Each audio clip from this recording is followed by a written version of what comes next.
The request entry screen is used to enter into this system contacts that the customer has made with your customer service department regarding various issues.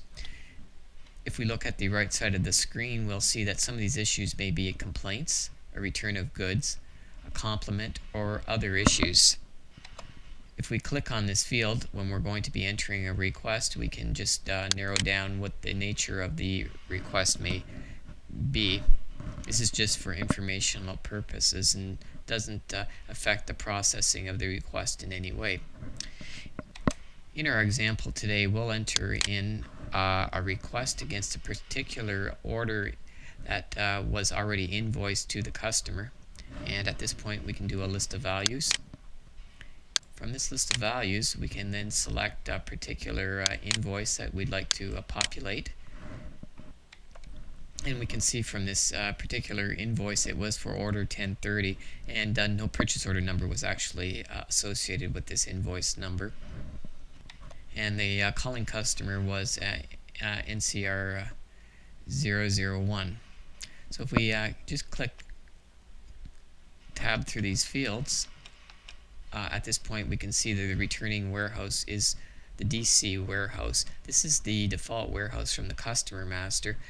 You may have these goods may have come from the DC warehouse, but you may have a returning warehouse which may be totally different. You can overwrite this with that returning warehouse as long as that product is set up in the stock master table for the returning warehouse.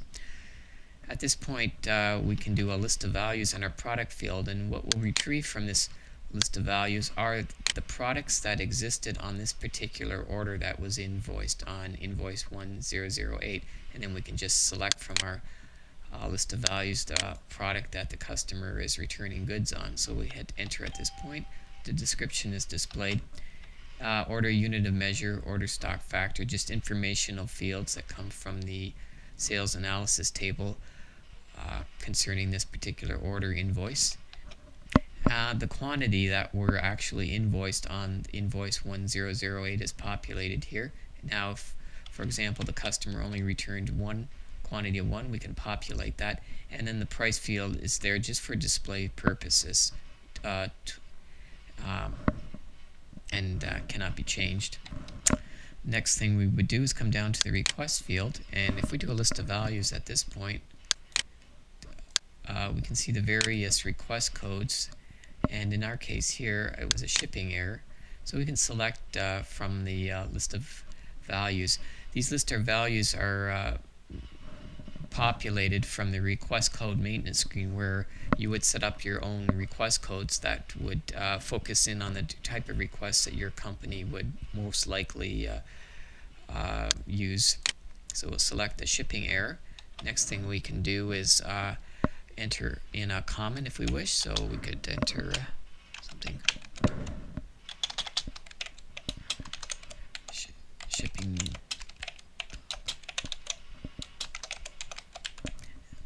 and now we have a comment in there. Create return authorization is used if a return authorization is to be created. So at this point now we can click on create return authorization, and when we save this record, what will happen is a return authorization will be automatically created at this point. We don't have to do this at this point. If we don't want to, we can wait until the request resolution entry screen and then create a return authorization. But if you allow your users that are entering requests to create return authorizations, we're giving you the ability to do it right at the time that the customer calls. And in the case of return goods, you may want to just allow them at this point to say to the customer, yes, you can return the goods to us, and a return authorization is now created. So if we save at this point, we get a request code number 9 is created.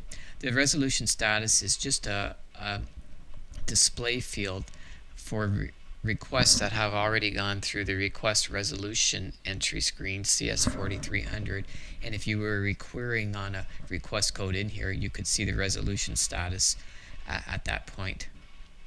So at this point, what we should do is we could always go in now to the RMA, the request authorization screen, and we can query in that screen to see our return authorization that was created because we clicked on the return authorization details. So we'll fast track into that program, which is CS2000.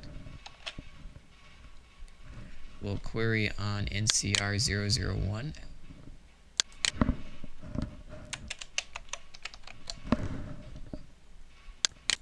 And there we go. We see our request has created a return authorization, and now that's can go through the return authorization cycle.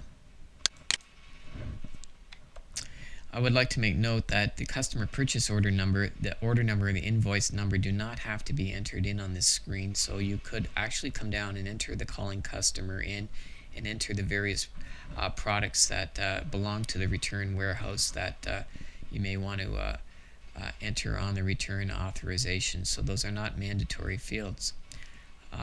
The next step in this process now would be the request resolution entry, where we enter in resolution codes. So that concludes the tutorial on the request entry.